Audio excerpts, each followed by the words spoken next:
Marwadi university మంచి భవిష్యత్తు కోసం తెలుగు విద్యార్థులు ఇష్టపడే యూనివర్సిటీ. కాల్ 9059052378 9059052379. వ్యక్తులతో చాలా అప్రమత్తంగా ఉండాలి. లేకపోతే ఏ స్థాయిలో నష్టపోవాల్సి వస్తుందో అనేక సందర్భాల్లో పోలీసులు మనల్ని ఎప్పటికప్పుడు హెచ్చరిస్తూనే ఉన్నారు. ఇప్పుడు ఒక మహిళ జీవితంలో ఒక రాంగ్ కాల్ చేసిన నష్టం అంతా ఇంత కాదు. అసలు ఈ కేసుకు సంబంధించిన డీటెయిల్స్ ఏంటి అడిగి తెలుసుకుందాం. 3 టౌన్ సిఐ పైడయ్య గారు మనతో పాటు ఉన్నారు. సార్, ఏంటి సార్ ఈ రాంగ్ కాల్ వ్యవహారం?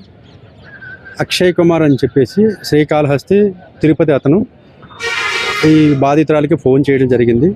దాంతో ఆవిడ 2-3 సార్లు ఫోన్ లిఫ్ట్ చేయకపోవడంతో మళ్ళీ అతను కంటిన్యూగా ఫోన్ చేయడంతో ఆవిడ లిఫ్ట్ చేసింది.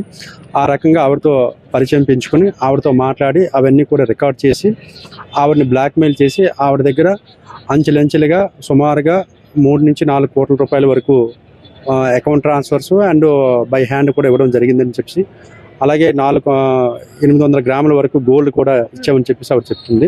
దానికి సంబంధించి మనం 3 town police station case register చేసాం. ఆ బ్లాక్మెయిల్ చేసినటువంటి అమౌంట్తో వీడు ఒక కారు కొనుక్కోవడం, అలాగే జలసాలు చేయడం జరిగింది. అలాగే మన దగ్గర మన ఏరియాలో అతను ఒక 10 లక్షల రూపాయలు అంటే 2-3 టైమ్స్ ఆవిడని కలవడం జరిగింది. దాంతో మన దగ్గర కేసు రిజిస్టర్ చేసాం. అయితే ఇప్పుడు ఆవిడ ఇచ్చినటువంటి అమౌంట్ ఏదైతే ఉందో అవన్నీ కూడా అతని యొక్క బ్యాంక్ అకౌంట్స్ అన్ని కూడా వెరిఫై చేసి అప్పుడు మేము అది చెప్తామండి. ఎవరు సార్ ఈ శ్రీకాళహస్తికి చెందిన అక్షయ్? ఏం చేస్తూ ఉంటాడు? ఈ అక్షయ్ కుమార్ అన్న అతను ఏం చేస్తాడు, ప్రస్తుతానికైతే ఏమి ఆల్రెడీ మ్యారీడ్, అతను 2 పిల్లలు కూడా ఉన్నారు. అతనికి 39 ఇయర్స్ అండి. అయితే ఏం చేస్తాడంటే రియల్ ఎస్టేట్లో కొంత చేస్తాను అని చెప్తున్నాడు. మామూలుగా అయితే ఏమి పని చేయడం, ఊరి మీద ఖాళీగా తిరుగుతున్నాడు, ఏం జాబ్ లేదు. సార్, బాధిత మహిళ పేరు చెప్పొద్దు కానీ ఈమె ఏంటి సార్, ఎక్కడ, ఏ ఏరియా? బాధిత మహిళ వెస్ట్ గోదావరి డిస్ట్రిక్ట్ అండి. మన దగ్గరకు రావడంతో మన ఏరియా ఉంది కనుక మన ఏరియాలో ఇక్కడ కేసు రిజిస్టర్ చేయడం జరిగింది. ఎప్పటి నుంచి సార్ ఈ రాంగ్ కాల్ నుంచి చాటింగ్ వరకు వెళ్ళటం, బ్లాక్మెయిల్ వరకు? దాదాపుగా 10 సంవత్సరాల నుంచి వీళ్ళు మాట్లాడుతూనే ఉన్నారని చెప్పేసి అప్పటి నుంచి కూడా ఆవిడని బ్లాక్మెయిల్ చేయడం, ఆవిడ భయపడి ఎక్కడ ఈ విషయం వాళ్ళు ఫ్యామిలీకి చెప్తారనే ఉద్దేశంతో భయపడుతూ అతనికి డబ్బులు ఇవ్వడం జరుగుతుంది. అతను తీసుకుంటుండో ఆ డబ్బులతో అతను ఎంజాయ్ చేయడం జరుగుతుందండి. సార్, అంటే విక్టిమ్ చెప్పినటువంటి కంప్లైంట్ బేస్ లో ఇప్పటి వరకు అతనికి ఎంత వరకు ఇస్తా ఉంది డబ్బులు? అంటే మన అకౌంట్ ట్రాన్స్ఫర్స్ వచ్చే వరకు సుమారుగా 2 కోట్ల వరకు ఉంది. ఇంకా అంటే అతని అకౌంట్ ఇంకా మనం వెరిఫై చేయవలసి ఉంది.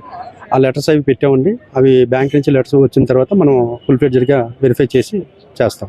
ఈమె హస్బెండ్ ఏం చేస్తుంటారు సార్? అతను వెస్ట్ గోదావరిలో గోల్డ్ షాప్ రన్ చేస్తారు. అంటే తిను భర్తకు ముందే చెప్పుంటే ఈ స్థాయి డ్యామేజ్ జరిగి ఉండేది కాకపోవచ్చు. చెప్పాలండి, ఎందుకంటే ప్రతి ఒక్కరికి మేము చెప్పేది అది ఏదైనా ఇష్యూ అయితే మొదట్లోనే స్టార్టింగ్లోనే చెప్పగలిగితే మనం ఇంతవరకు ఈ లాస్ అనేది జరగకుండా ఉంటుంది. ఒకరిని బాధపడకుండా ఉండవలసిన పరిస్థితి ఉంటుంది. ఆవిడ చెప్పకపోవడం, చెప్తే కాపురం ఏమవుతుందనే భయంతో ఆవిడ చెప్పడం లేదని చెప్పడం జరిగింది. సార్, అంటే ఇప్పుడు ప్రైమరీగా ఉన్న ఇన్ఫర్మేషన్ వాళ్ళిద్దరూ ఫిజికల్ గా కూడా కలవడం జరిగిందా, లేకపోతే ఓన్లీ చాటింగ్ వరకు? ఇది బ్లాక్మెయిల్ చాటింగ్, వీడియోస్, ఫిజికల్ గా కూడా కలవడం జరిగింది. మన దగ్గర ఒక లాడ్జ్ లోనే, అలాగే హైదరాబాద్ లో కూడా, అలాగే వెస్ట్ గోదావరి ఏరియాలో కూడా కలవడం జరిగిందని చెప్పారు. అంటే భయపెట్టాడు, కలవకపోతే ఈ వీడియోస్ అన్ని కూడా మీ హస్బెండ్ కి చెప్తాను, లేకపోతే మీ హస్బెండ్ చంపుతాము అని చెప్పేసి బెదిరించడంతో ఆవిడ భయపడి నేను చేశానని చెప్పేసి ఆవిడ చెప్తాను. అక్షయ్ పైన ఎలాంటి చర్యలు తీసుకున్నారు? ఆల్రెడీ మనం రేప్ కేసు కింద, అలాగే ఎక్స్టార్షన్ కింద కేసు రిజిస్టర్ చేయడం జరిగిందని, రిమాండ్ కూడా పెట్టాము. పోలీస్ కస్టడీ అడుగుతాం, అడిగి ఫైనల్ అంటే ఆ డీటెయిల్స్ అన్ని వెరిఫై చేసి యాక్షన్ తీసాం. సార్, ఫైనల్ గా పబ్లిక్ కి కూడా అవేర్నెస్ ఏం చెప్తారు సార్? సోషల్ మీడియా ద్వారా ఎవరో ముక్కు ముఖం తెలియలేని వ్యక్తులతో పరిచయాలు, ఆ తర్వాత ఫిజికల్ రిలేషన్స్ వరకు వెళ్ళడం, ఆ తర్వాత అవి చెడినాక మళ్ళీ పోలీసుల్ని అప్రోచ్ అవటం, ఇదంతా చూస్తున్నాం కదా. అంటే మేము పోలీస్ డిపార్ట్మెంట్ నుంచి అందరికీ చెప్పేది ఏంటంటే, ఏదైనా ఇష్యూ కానీ వస్తే, అంటే ఎవరైనా రాంగ్ కాల్స్ చేసినా, మెసేజెస్ పెట్టినా, ఏదైనా లింక్స్ పంపించినా ఏది కూడా అవి మీరు ఓపెన్ చేయడం కానీ వాళ్ళతో మాట్లాడడం కానీ చేయొద్దని మేము అందరికీ చెప్తున్నామండి. ఎందుకంటే దానివల్ల చాలా వరకు ఇష్యూస్ అన్నీ కూడా వస్తుంది. ఒకవేళ ఏదైనా జరిగితే ఇమీడియట్గా స్టార్టింగ్లోనే ఫ్యామిలీ మెంబర్స్ కానీ లేదంటే పోలీసులు కానీ అప్రోచ్ అయితే వాళ్ళ మీద చట్టపరమైన చర్యలు తీసుకోవడం జరుగుతుంది. వాళ్ళని అక్కడ వరకు అది మనం కంట్రోల్ చేయడం జరుగుతుంది. చాలా సీరియస్ చెప్పకపోవడం వల్ల చాలా వరకు ఫైనాన్షియల్గా కానీ, తర్వాత చాలామంది సూసైడ్ చేసుకోవడం కానీ ఇలా జరుగుతుంది. అలాంటి ఇష్యూస్ జరగకుండా ఉండాలంటే ఇమీడియట్గా స్టార్టింగ్లోనే అయితే ఫ్యామిలీస్ కానీ చెప్పాలి, ఫ్యామిలీ ద్వారా అతని ఫ్రెండ్స్ ద్వారా కానీ చెప్పి కానీ, లేదా పోలీస్ వరకు వస్తే మేము కంపల్సరీగా అవి మేము యాక్షన్ తీసుకుని వాళ్ళ మీద చట్టపరమైన చర్యలు తీసుకోవడం జరుగుతుంది. అందరికీ ఆ మహిళలకు అందరూ కూడా చెప్పేది అదేనండి, ఏదంటే స్టార్టింగ్లోనే మీరు చెప్పండి, లేదంటే పోలీసుని అప్రోచ్ అవ్వండి, మీకు తప్పకుండా మేము న్యాయం చేస్తామని అందరికీ ఈ సందర్భంగా చెప్తున్నాం. Sir in the particular case only wrong call ద్వారా మాత్రమే అక్షయ్ ఈమెకి పరిచయం అయ్యాడా సార్? అంటే అతను కాల్ చేశాడు, నేను లిఫ్ట్ చేయలేదు 2-3 టైమ్స్. తర్వాత కంటిన్యూ చేయడంతో నేను లిఫ్ట్ చేశాను. తర్వాత మాట్లాడడం అవన్నీ కూడా రికార్డ్ చేయడంతో ఆవిడ ఆ రికార్డింగ్స్ ఎక్కడ బయటకు వస్తాయని భయంతో నేను మాట్లాడానని చెప్పేసి బాధితురాలు చెప్తుంది. అంటే కొంచెం కనెక్టింగ్ మిస్ అవుతుంది సార్. అంటే కాన్వర్జేషన్ అనేది పర్సనల్ గా వెళ్ళిందా? ఎందుకు భయపడాల్సినంత పని ఉంది? పర్సనల్గా కూడా ఉన్నాయండి, అవన్నీ కూడా మేము వెరిఫై చేయవలసి ఉంది. అవన్నీ చేసి ఇంకా ఫైనల్గా మీకు చెప్తాను.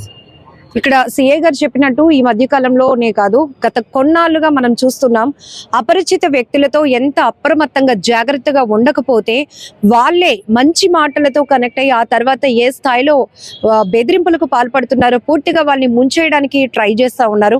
ఇక్కడ కూడా ఈ particular case 3 town police station పరిధిలో నమోదైన కేసు వివరాలు కూడా ఒక రాంగ్ కాల్ ద్వారా పరిచయమైనటువంటి వ్యక్తి, అది కూడా శ్రీకాళహస్తికి చెందిన అక్షయ్ అనే వ్యక్తి, ఆమెతో బలవంతంగా ఫోన్ కాల్స్ మాట్లాడడం, ఆ తర్వాత చాటింగ్స్ వరకు వెళ్ళటం, మళ్ళీ అవి పర్సనల్ వరకు వెళ్తూ మీ హస్బెండ్ కి చెప్పేస్తాను అని బెదిరించి కోట్ల రూపాయలు ఆమె దగ్గర లాక్కోవడం, ఇదంతా చూసిన తర్వాత ఆఖరికి ఇంకా భర్తను కూడా చంపేస్తానని బెదిరించే స్థాయికి ఆ వ్యక్తి యొక్క బెదిరింపులు బ్లాక్మెయిల్ జరగడంతో ఇప్పుడు ఆమె చివరికి పోలీసులను ఆశ్రయించింది. అతన్ని రిమాండ్ కి కూడా పంపామని చెప్తున్నారు 3 టౌన్ సిఐ పైడయ్య గారు.